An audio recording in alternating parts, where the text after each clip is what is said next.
Hello, how are you? Welcome, friends, to another great episode of our English speaking podcast. We are so happy that you're here again. Thank you for joining us, whether you're walking outside, sitting at home, cooking, or even just relaxing in bed. You are doing something special. You are learning to speak English better. And that's something to be proud of. Hi everyone, a big hello from me as well. Thank you for listening, thank you for learning, and thank you for being part of this English learning family. We always say this, but we truly mean it. You are not just a listener, you are a learner, a speaker, and someone who is building a brighter future with English. That's so true, Jasper. And today's episode is one of the most powerful topics we've ever shared. It's something many English learners ask about, and something that can really help you feel more confident when you speak. Okay, Agnes. Now I'm curious, what's the topic today? What are we going to talk about? Oh, I'm excited to say it. Today's special topic is English grammar speaking practice. Learn to speak with correct sentences. Wow, that's big. That's really important, because when we think of grammar, many people feel nervous. They think grammar is only rules, books, or boring exercises, but actually, grammar is how we build our sentences. It's how we make our speaking clear and correct. Exactly. And that's why this episode is so special. We're not going to teach grammar like a school book. No. We are going to use grammar in speaking step by step, in a way that feels simple and natural. Yes, we want to help you use grammar when you talk, not just when you write, because many learners know the rules in their head, but when it's time to speak, they get stuck. They're not sure if their sentence is correct, so they stay silent. And that's what we want to change today. We want to show you how to speak with grammar without fear. Grammar can help your speaking become easier, not harder. When you use grammar in your daily speaking, you speak with more confidence, more clarity, and more power. Let's start with the first thing. Grammar is not about being perfect. You don't need perfect grammar to speak well. You just need good, simple sentences. That's it. For example, if you say, he go to work, that's not correct grammar, but people will still understand you. Now, let's fix it. He goes to work. Now the sentence is correct and you sound stronger, more confident, more clear. That's a great example. And here's another one. Many beginners say, she have a car. But if you know grammar, you will say, she has a car. That one small word makes your speaking sound much better. Grammar helps you speak like a real English speaker.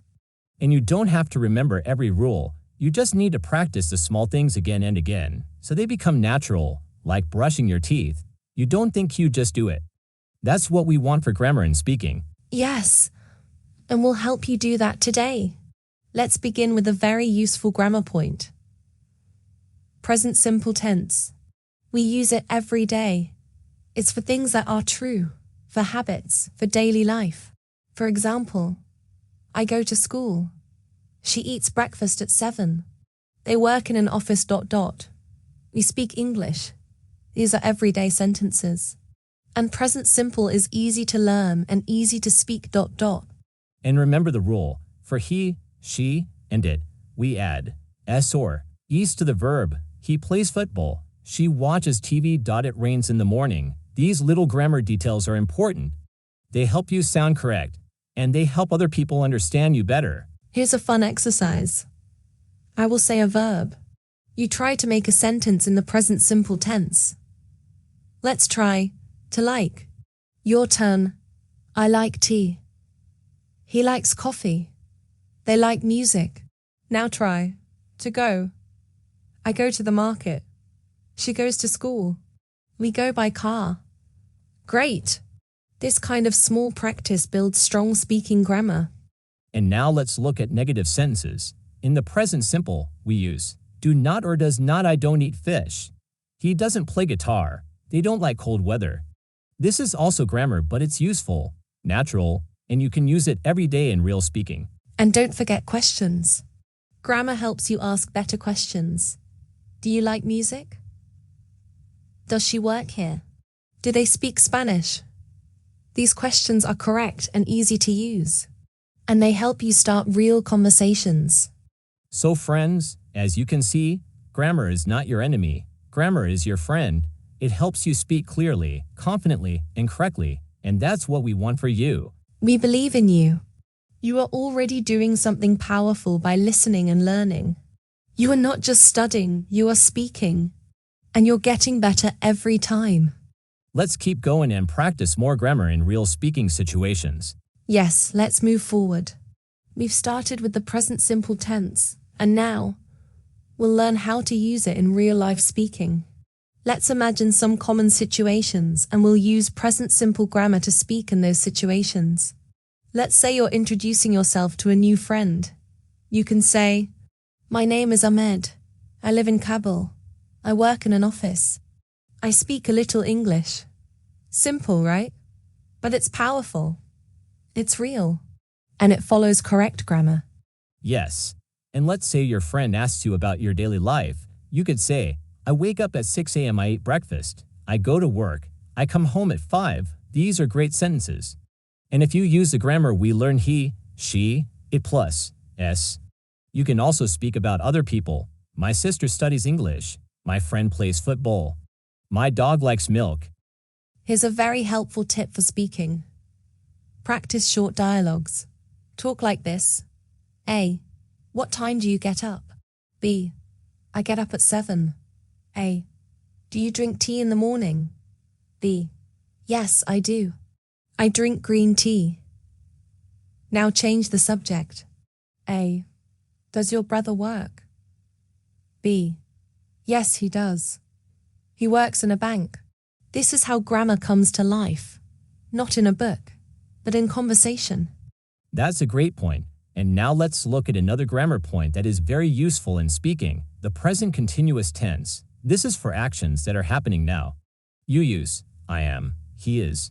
There are plus verbing examples. I am talking to you. She is studying English. They are eating lunch. Yes, so let's compare. Present simple. I eat lunch at 1 p.m. gives, this is your habit, your routine. Present continuous. I am eating lunch now. Gives, this is happening right now. So, grammar helps you say when things happen. That's very important in speaking. Let's do some fun examples. Imagine you're in a classroom. You say, the teacher is speaking, the students are listening. I am writing in my notebook. This is great speaking grammar. And if you want to ask questions, use the same structure. Are you watching TV? Is he playing football? What are they doing? Again, these are not big grammar tests. These are real speaking tools. You use them in your life, at home, at work, with friends. Let's do one more exercise. I will say a sentence. You change it from present simple to present continuous. Here we go. I read books. Gives I am reading a book. She eats lunch. Gives she is eating lunch. They go to school. Gives they are going to school. Great job. That's how you build grammar in your speech slowly, step by step. And remember, don't be afraid to make small mistakes. Just speak. Use the grammar rules you know. If you say, he go to school, that's okay. You can correct it. He goes to school. You're learning, and learning means growing. Yes. And if you feel stuck, use model sentences. That means memorize one or two good example sentences and use them often. For example, I'm learning English. She works in a hospital. We are watching a movie. You don't have to think too much. Just speak the model sentence again and again. That's how your brain gets faster. And very soon, grammar will not feel like a lesson. It will feel like part of your speaking. It will help you build your words into strong, natural sentences. You're doing a great job. Listener, you're not only listening, you're thinking, speaking, and practicing. That's real learning. Now let's continue by talking about how to speak, correctly using past tense grammar to talk about things that already happened. Yes. Let's talk about the past tense because we all want to talk about what happened yesterday, last week, or even 5 minutes ago. And to do that, we need the past simple tense. And the good news, it's not difficult. We just need to understand the patterns and practice using them in real sentences. Exactly. Let's start with regular verbs. In the past simple, we usually add ed to the verb. For example, I talk becomes I talked. She work becomes she worked.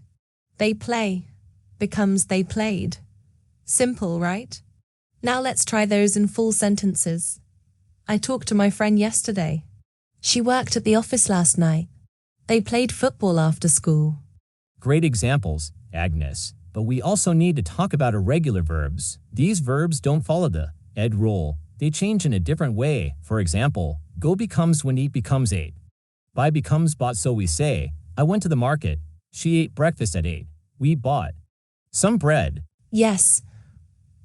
Irregular verbs are a little harder, but they are used every day. So the more you hear them, read them, and say them, the easier they become. Let's try a few more examples.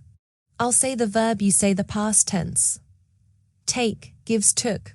See gives saw. Make gives made. Have gives had. Now let's try some full sentences. He took a taxi.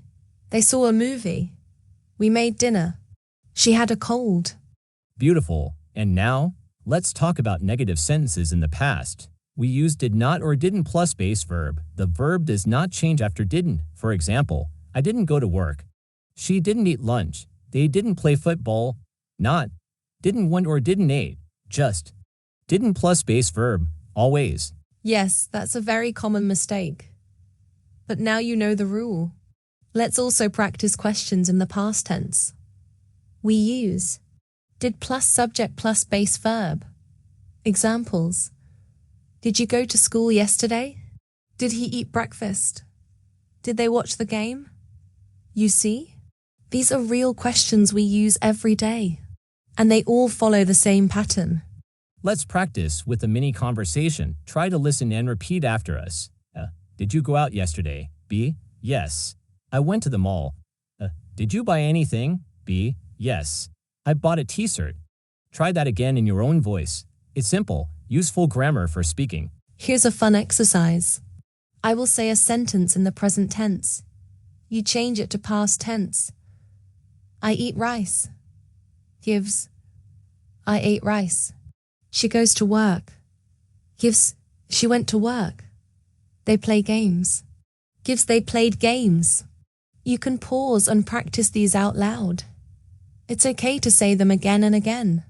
That's how your brain learns. Yes. And if you can build a sentence in the past tense, that means you're starting to think like an English speaker, because English is not just now, it's about past, present, and future. And grammar helps us show time clearly. And don't forget this very helpful idea. Use time words when you speak. Words like yesterday, last night, 2 days ago, this morning, in 2020. These words make your past tense sentences even stronger. For example, I studied English yesterday. We went to the beach last weekend. He didn't call me 2 days ago. So let's do a review. Regular verbs gives add. And irregular verbs gives learn and practice. The negative gives did not plus base verb. Questions gives did plus subject plus base verb. That's your foundation for speaking in the past with good grammar. Now let's take this to the next level and talk about how to connect grammar tenses together in conversations, so you can speak more naturally, clearly, and with better flow. Yes.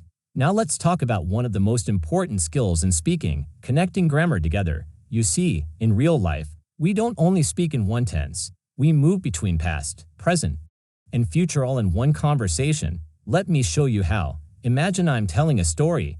Yesterday, I woke up late. I was very tired, but now I feel better. And tonight, I will sleep early. Did you hear that? Past. Woke up. Was tired present. Feel better future. Will sleep. This is how real speaking works. We move through time using grammar. Exactly, Jasper. And this is why grammar is so important for speaking. It gives your word structure. It gives your message clarity. And it helps other people understand what you mean, when it happened, who did it, and what will happen next. Let's take another example from a daily life story. I usually go to work by bus, but yesterday I took a taxi because I was late. Tomorrow I will leave home early. Now listen again. Present simple. I usually go. Past simple. I took a taxi. Future simple. I will leave. When you use grammar this way, your English sounds real, clear, and natural. That's so true. And if you want to speak with more fluency, here's a great tip. Practice telling short stories about your life. Use time words. Use correct grammar. And speak slowly at first. For example, last weekend, I visited my cousin. We cooked dinner together. It was delicious. Today, I'm just relaxing. And tomorrow, I'll go back to work. This kind of story is short, simple, and full of good grammar. And most important, it's your story. Yes, that's the best kind of practice. Grammar is not only for books and tests. Grammar is for real life. When you talk about your job, your family, your day, your dreams, you use grammar. Let's do a final quick review of the tenses we used in this episode. Present simple. I go to school. She likes coffee. They live in the city. Present continuous. I am learning English. He is watching a movie. We are talking now. Past simple. I visited my uncle. She ate pizza. They worked yesterday. Future simple. I will study later. He will come tomorrow. We will travel next week. Beautiful. These are the building blocks of speaking, and when you mix them in real conversation, you begin to speak like a true English speaker. Dear listener, we are so proud of you. You listened, you practiced, and you learned. You are not just learning grammar, you are using grammar to speak clearly, confidently, and naturally. And remember, grammar is not about being perfect. It's about being understood. It's about sharing your thoughts with the world. And every time you speak even a small sentence, you are improving. We thank you so much for being here with us. We feel lucky to be part of your learning journey. And we believe in you. Keep going. Keep speaking. Keep learning. From our hearts, thank you. You are strong. You are smart. And you are doing something amazing. We'll see you again soon. But for now, goodbye and best wishes from both of us.